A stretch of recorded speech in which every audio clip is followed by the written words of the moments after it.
So mga master, gawa naman natin ng kape. Yan.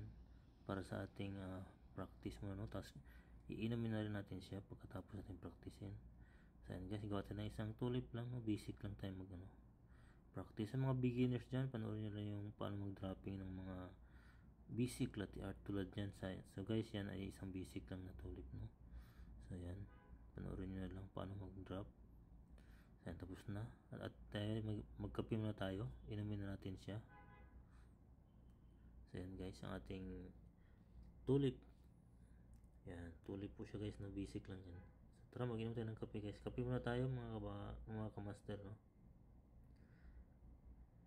So yan. So, tara, let's go. Magkape muna tayo bago tayo pasok sa trabaho. Ayan.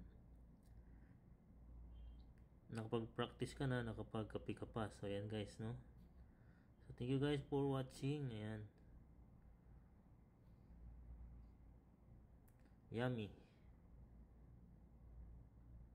Yummy cappuccino. So ayan guys, babu.